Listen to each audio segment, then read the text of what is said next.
Wonderful. Well, welcome everyone. I want to thank you for joining us again from wherever you may be tuning in. Today we have a guest speaker that I'm very, very excited to introduce you to. Elizabeth Yarnell is someone of a absolute expert in her field of inflammation. She's been on TED Talk. She has a cookbook. She has a book. And you've been on even the news channels, it sounded like, and a docuseries. So you can be really assured that any information that you're able to glean from our discussion today is coming with absolute authority. So thank you so much, Elizabeth, for joining us. I really, really appreciate you making the time.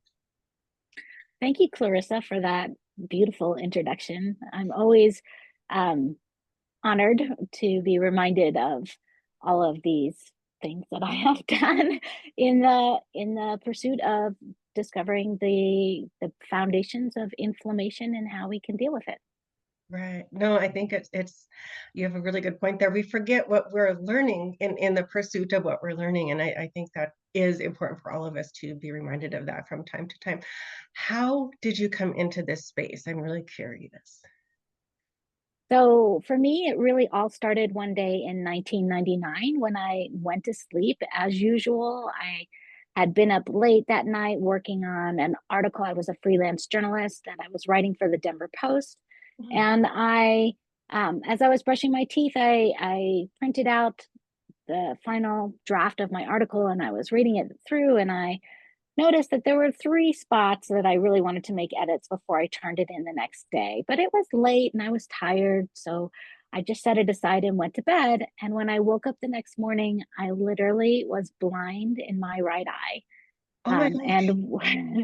and when I picked up those papers to look at that I had looked at the night before, first of all, the words were entirely unfamiliar. I couldn't really make any sense of what I had written, and I couldn't see all the words. It was kind of like some goblin had come in the night and like erased parts of the text, whole words and sentences. It was bizarre, but that was the beginning of my journey with multiple sclerosis Oh my God. That's crazy. It just happened overnight. overnight. Holy smokes. That had to be scary. So you're super, super passionate about this topic.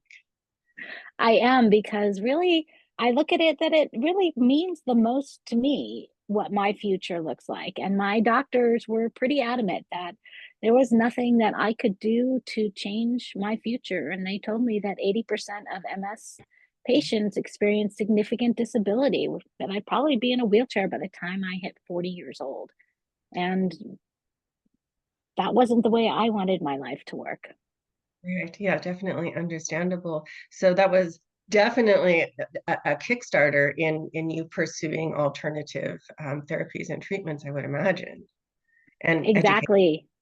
Exactly. The first thing that I started looking at was my diet. And that wasn't something that I was thinking about because I was fine with my diet through the whole decade of my 20s. Basically, I either ate fast food or I ate out or I just really just skipped the meal.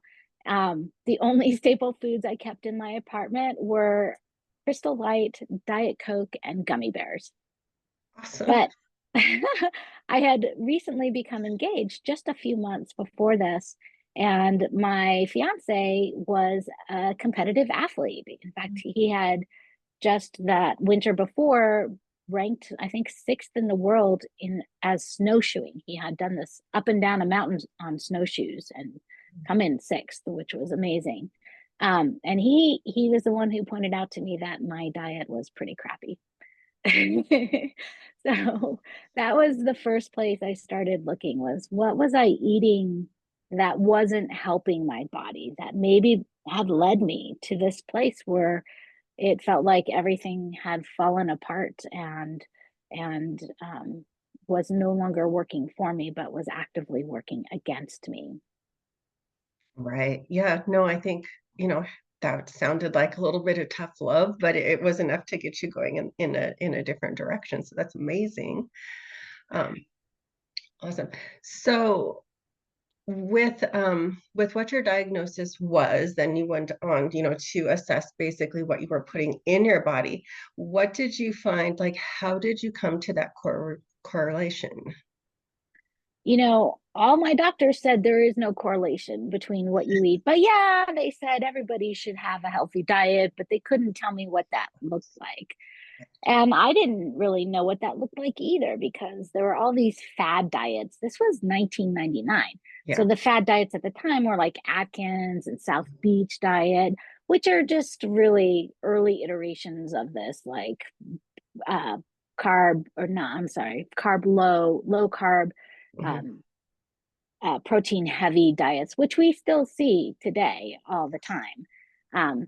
Which I came to the realization after doing my own research and finding books and reading things from like the Mayo Clinic and the American Cancer Society and all sorts of experts on what is a healthy diet. And what I synthesized from all of these sources was that the healthy diet is really just a diet that is more based in whole foods than processed foods. So that became my motto: whole foods are better than processed foods.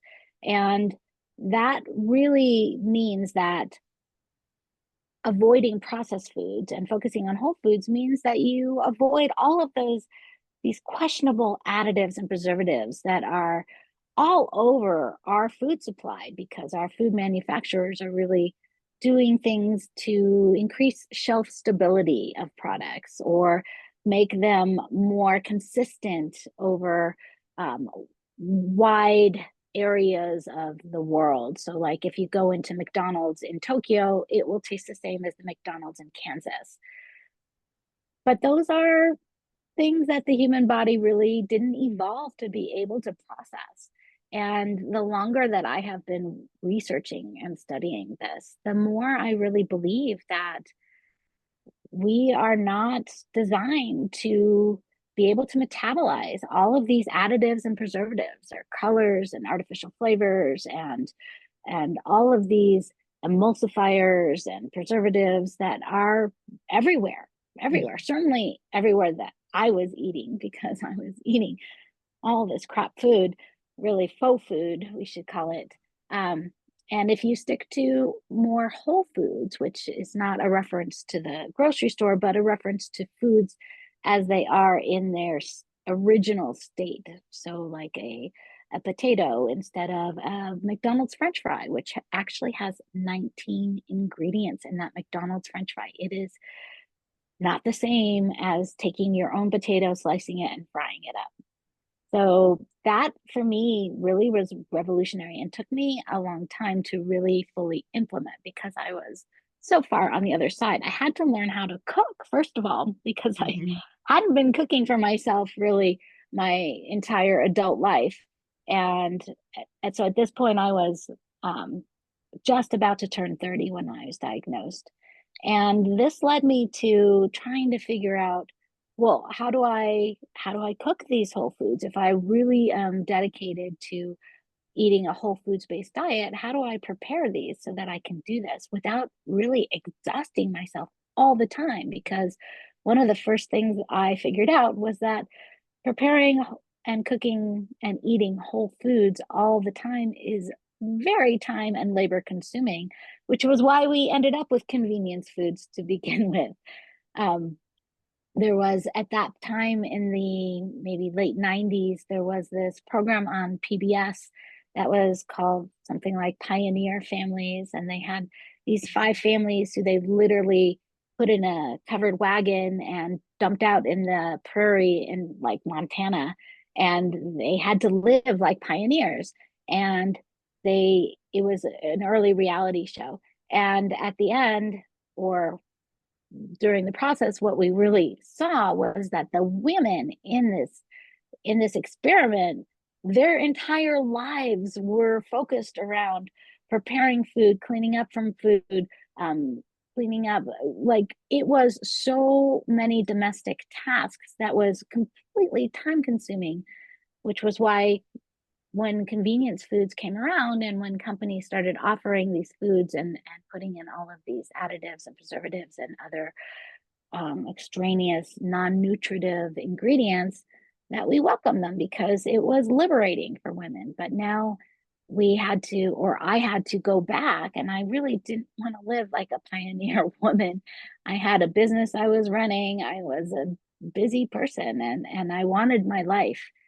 So that actually led me to become what I call an accidental inventor. I was trying to figure out a way to eat healthier. I had been taking cooking classes and watching the Food Network and really, really wanted to salvage my health by focusing on whole foods. But it just took so long and so much effort. So one night, my husband and I were watching late night TV, and that was in the days where we only had 3 or 4 channels before we could afford cable TV. And this infomercial came on, and he says, "Look, I can make your whole meal in this one countertop appliance." And he puts in dry rice and a can of tomatoes, and then he puts a metal grate over it, like a barbecue grill type grate. And then he puts chicken breast on top of that, and then he put another metal grate, and then he put brownies on top of that, covers the whole thing with this dome, plugs it in, and turns it on. And I thought, that just looks fantastic. But I don't have that countertop appliance. I don't have any of those metal grates. I don't really care about the brownies, but that looked like a really easy way to cook and make meals out of whole foods. So we had just received a cast iron Dutch oven like this one, as a wedding gift. And we didn't know what to do with it because it's really cute and tiny. But what do you do with such a tiny, it was a 2-quart pot. Um, I'd never had a pot like this, but I went over to my oven and I thought, okay, well, I'm going to kind of do what he did, and I'm going to layer my foods in without those metal grates in between, but just kind of that same layering idea. And I went to my freezer and I pulled out a couple of frozen fish fillets, and I went to my fridge and I had some vegetables and some fresh herbs from my garden. And I just layered it all in, and I went over to my oven and I thought, okay, well, I bet that countertop appliance is um, pretty hot. So how hot can I get my oven? And I cranked it up to 450 degrees, which if I had known anything about cooking, I would have known that you only ever cook like pizza crust or maybe breads at 450 degrees. You certainly don't cook fish fillets. And but I didn't know. So I just cranked it up, and then I put the lid on my cast iron Dutch oven and put it into the oven, and in about half an hour it just started to smell like dinner. And that became the way that we cooked just at home. And it was easy, and it was whole foods based, and something I really didn't have to think much about it until my college roommate came to visit for a week. And at the end of the week, she said, "Would you please teach me how to cook like you cook?" And I said, "Well, you've seen me do it. I just like throw things into the cast iron Dutch oven and put it in the oven." And she said, "Well, I think there's a little bit more to it than that." And I said, "Okay." So I sat down and I wrote out what I consider to be an instruction manual, and started handing it out as wedding gifts with like cast iron Dutch ovens, which makes a great wedding gift, I have to say, or graduation gift, things like that. And eventually I decided to self-publish because I wasn't able to find an agent or publisher for 5 years. And I self-published my book, and it's called Glorious One Pot Meals. I actually have a copy here. And then I sold 15,000 copies myself, and then I sold it to Random House. So this is actually a Random House Clarkson Potter book, and it is still selling. I've sold more than 80,000 copies so far. Oh my God, that is fantastic. All on an accident. All on an accidental inventor. I even actually got a patent for this cooking method. Oh, really? Oh, how cool. That is really, really awesome. Yeah, and it sounds so completely easy because I think a lot of people get caught up in making these complex recipes and they're like, oh my gosh, I can't do this all the time. And no, you can't. Sometimes, yeah, sometimes it's fun, but I don't even like to cook that way. It's too time consuming. It's a lot, and fatigue is a hallmark of not only MS, but lots of autoimmune conditions. Hmm. So to spend a whole day cooking and then 45 minutes cleaning up. Yeah. Sorry about my dog is going crazy. Stop, please. Stop. Hey. Um, all that cooking and cleaning time was just too much, more than I could deal with.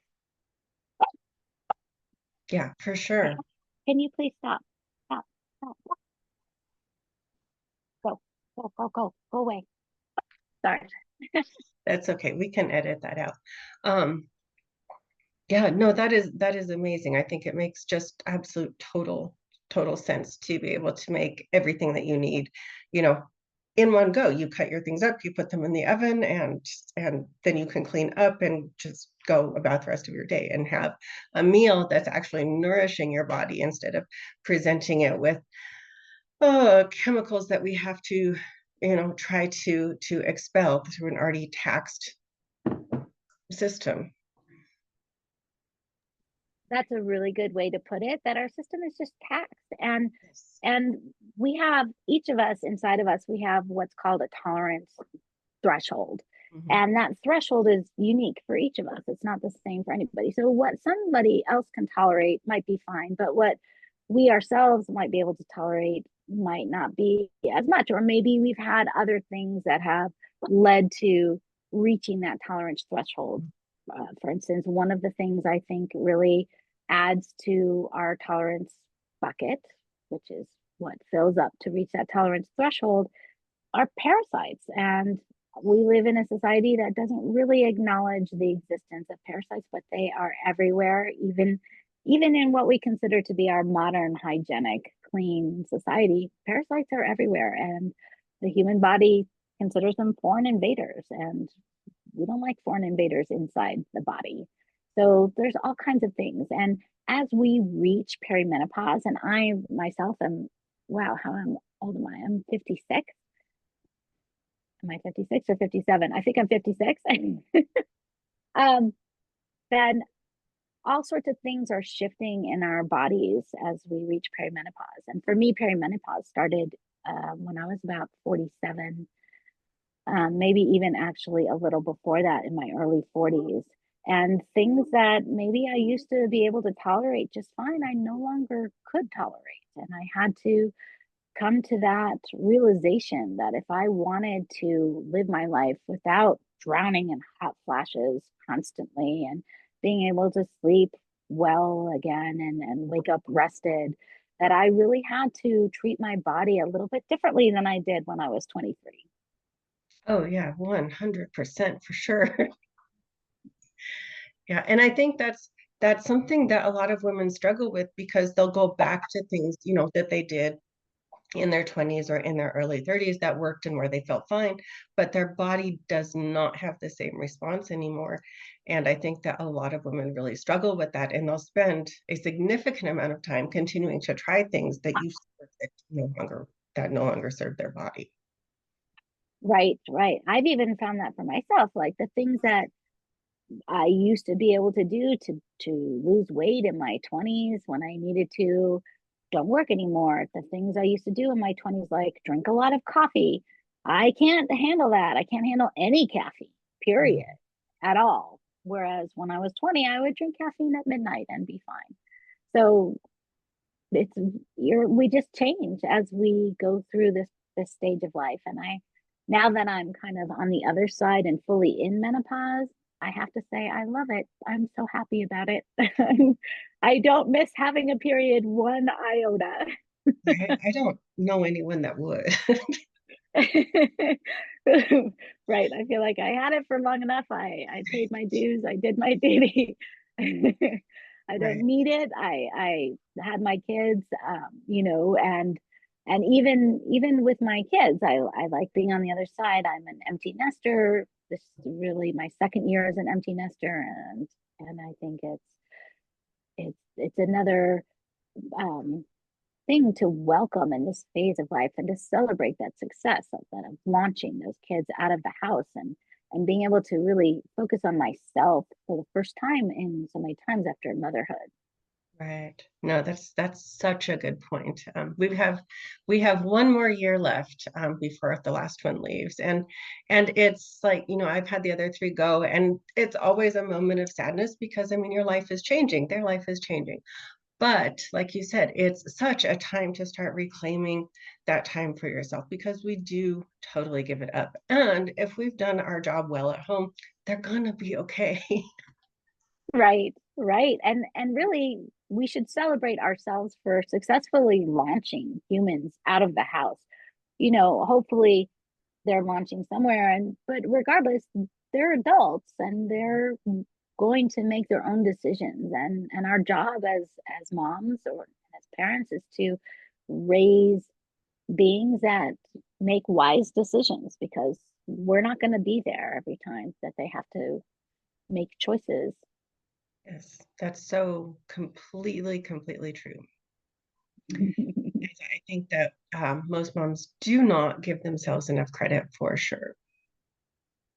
And it doesn't mean, even though my identity has been that of a mother for 22 years, it doesn't mean I'm identity less. It just means that I now have the space to explore, like, what are my own passions? What do I like to do? What do I want to do? What do I want to contribute to this world, beyond just keeping these little beings alive?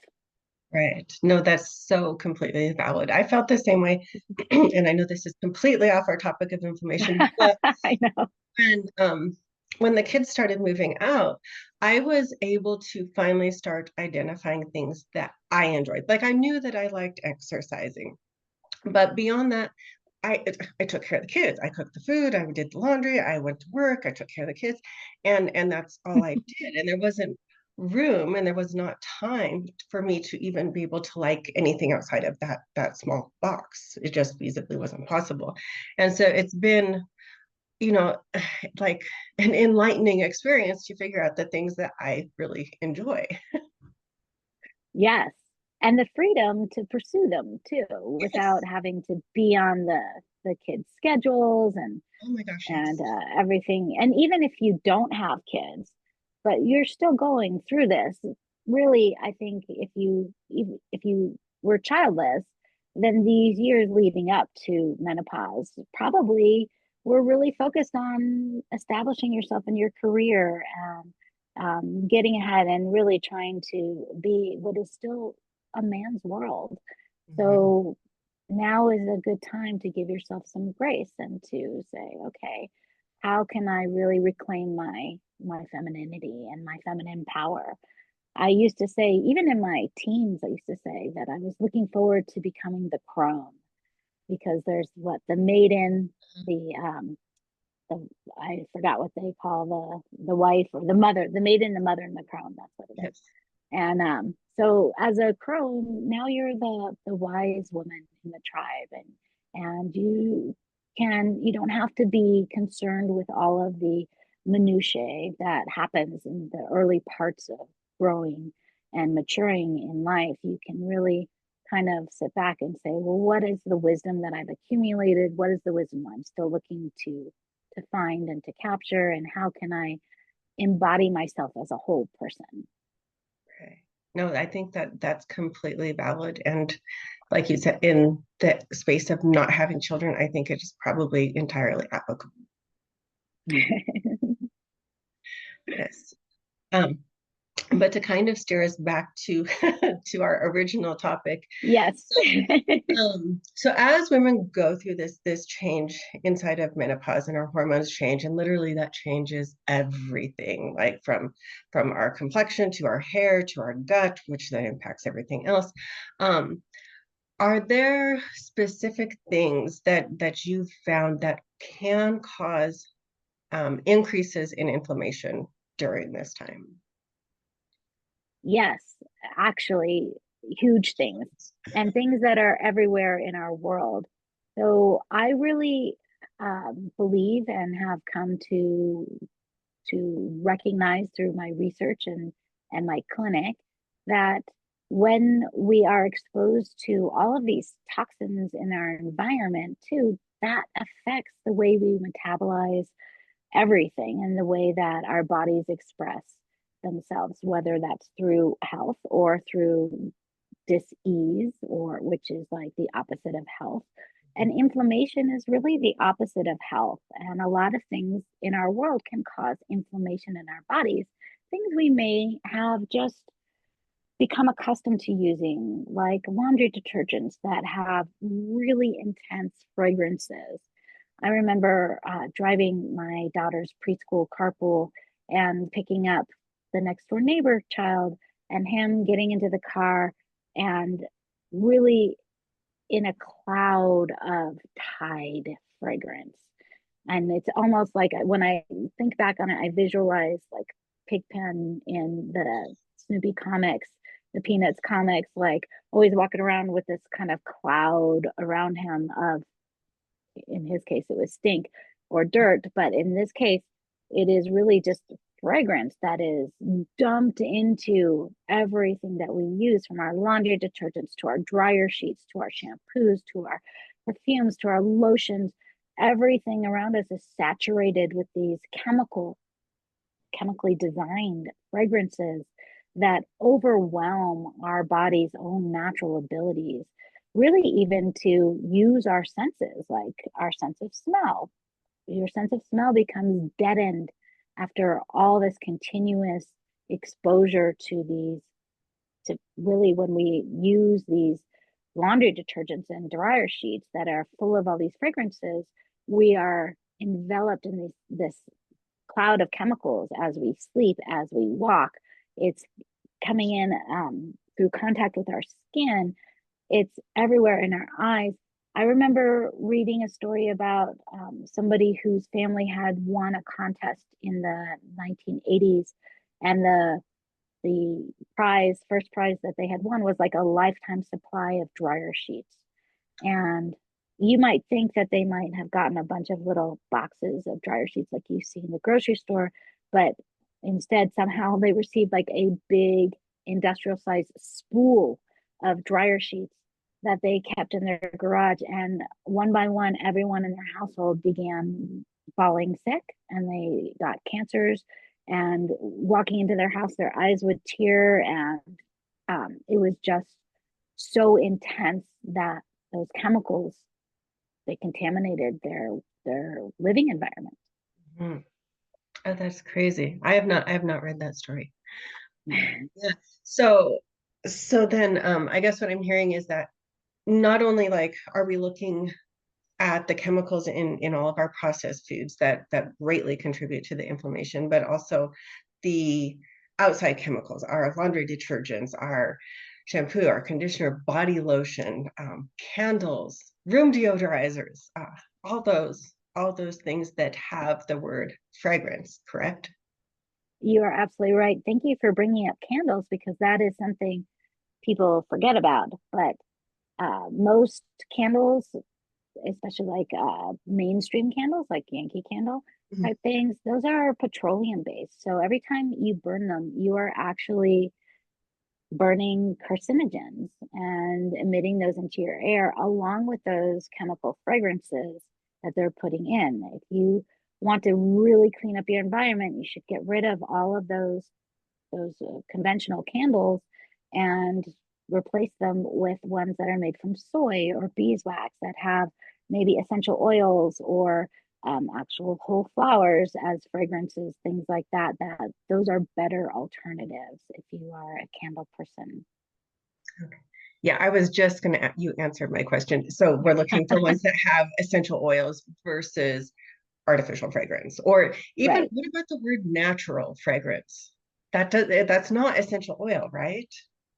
It is not essential oil. So the FDA says that you can call something a natural fragrance or a natural flavor if there is like little one atom that maybe actually came from something that came from the natural world.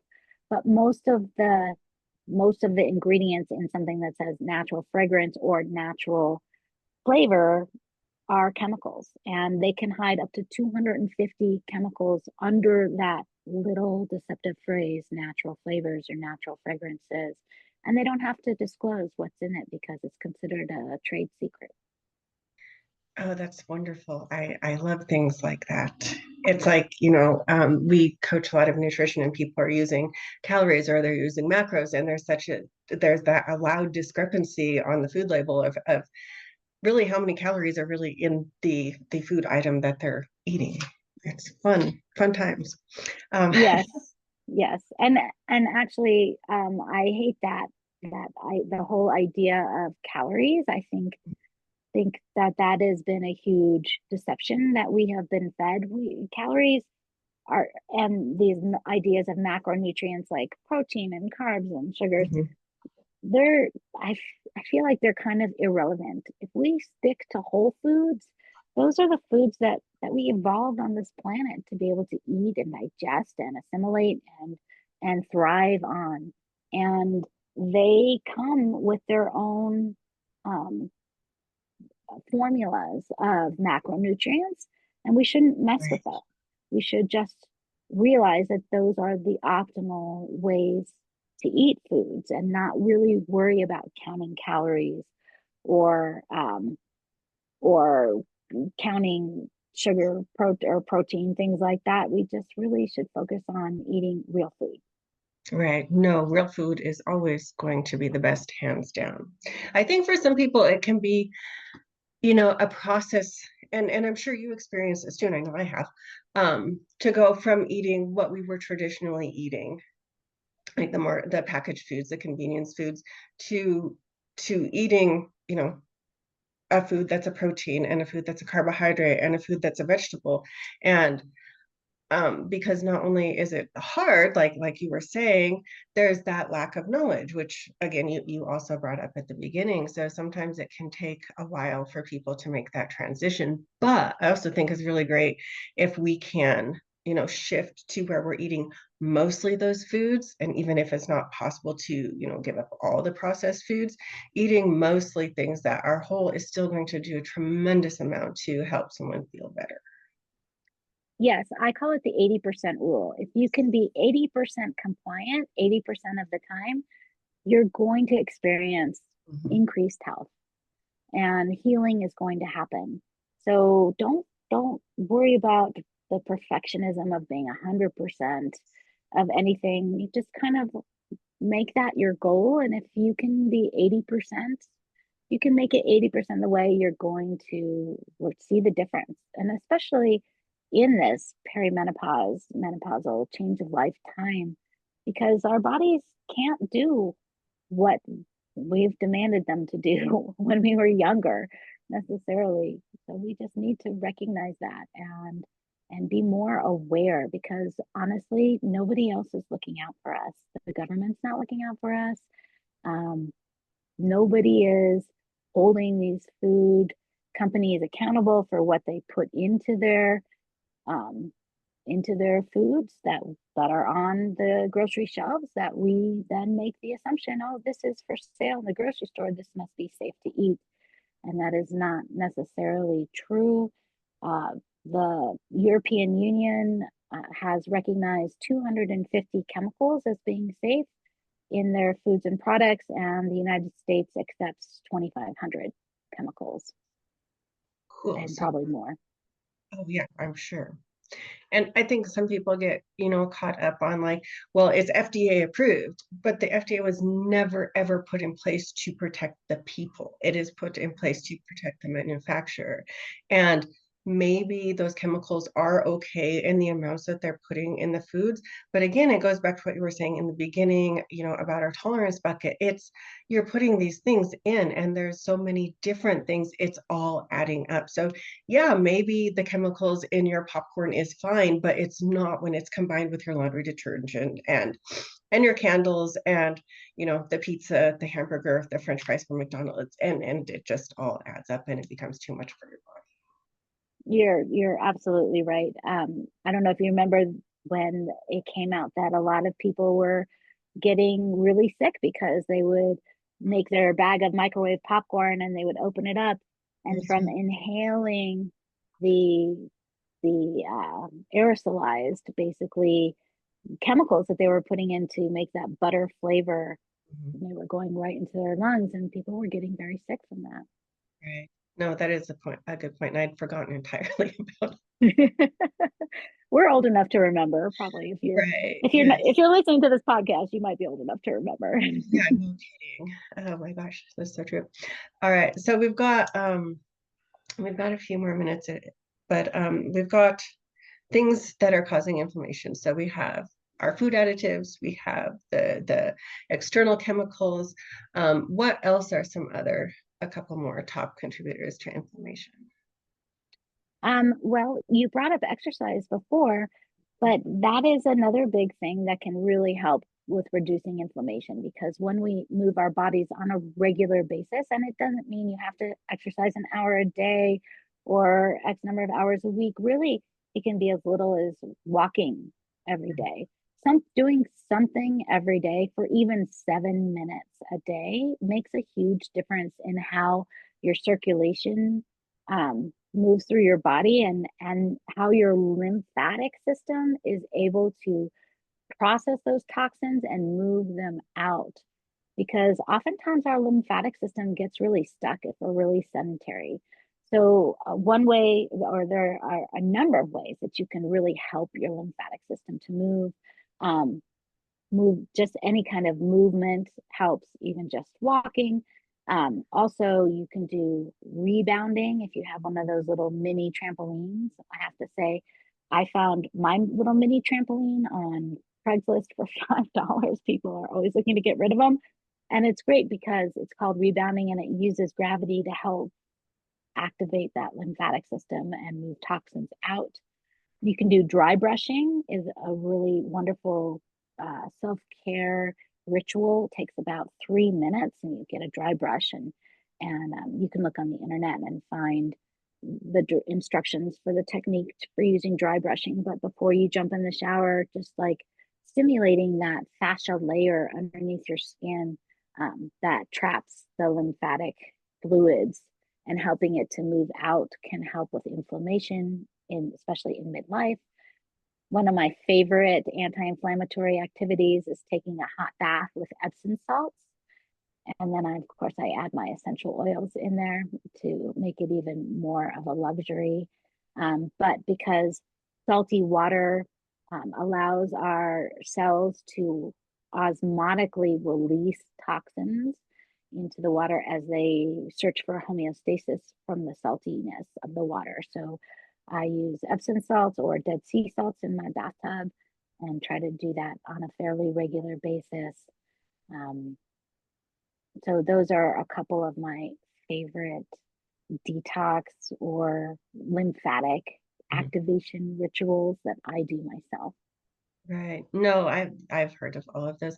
Um, with your bath, how much of the Epsom salts do you put in? Do you measure them? You know, I'm a handful type person. Um, Yes. and I do have a very large bathtub. I have to say, it's so large that I'm not a big person. I'm 5'3", and I have to point my toes to keep myself with my head above the water in my bath. So I probably put 1 to 2 cups of salts in my bath, maybe I would say. And I then just, that's again, enough. I don't know. Yeah. Yeah, I think, as whatever you can do, I would say 1 to 3 cups is a good uh, rule of thumb. Okay. No, that's good information. And then going back to the rebounding, is there a specific time frame that is best for that? I know that's super good for helping to move the lymphatic system. It is. I think so. You can, depending on where you start in your own fitness and activity level and energy level, just even like not even getting your feet off Mm. of the I don't even know what you call of the drum. You can even just kind of bounce a little bit. And I would say you can start with 3 minutes a day. I have a friend, he keeps his rebounder. He lives in California, so he has nice weather all the time. He keeps it basically on his front patio, And then every time he goes in and out of his front door to go somewhere, he just stops and gets on the rebounder a couple little bounces. That's awesome. So anything is better than nothing. Right, right, absolutely. And when you're making these kind of small changes, it's always going to be best and they're going to stick if you put them with something else that you're already doing. So if he's already going in and out of the house and he has the available time to stop there, that's fantastic. Right. Isn't that part of the Atomic Habits book Yes. where they talk about matching up a new habit with something you're already doing? Yeah, it's in several books for sure. But yeah, yeah, habit stacking is truly the best way to go about changing behavior because you just add something small on top of something that you're already doing. Yeah. I find too, if you put something out where it's convenient and you see it all the time, it's easier to remember to do it. Another thing that I find really helpful is making sure that I have enough electrolytes because I find that the mineral levels in my body, I don't retain them maybe as well as I did, or I don't notice. When I was younger, I didn't really think about minerals, but minerals are the foundation for life. We are based in minerals.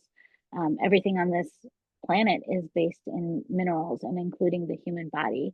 And if our minerals are out of whack, lots of things are out of whack and lots of symptoms can happen. And especially those electrolytes, which are really the most essential minerals that we need to have in order for our nervous system to function the way it's supposed to.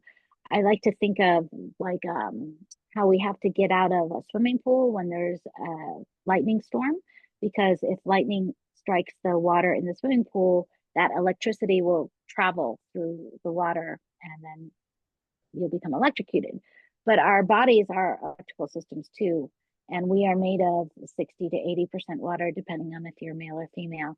And we need to have that water solution needs to be full of minerals in order for the electricity of our nervous system to travel well through it. So if you find that you are not thinking as quickly as maybe you once were and you want to help your brain, it might be that you are low in electrolytes and you need to replenish those minerals in your interstitial tissues. So there are a number of ways to do this.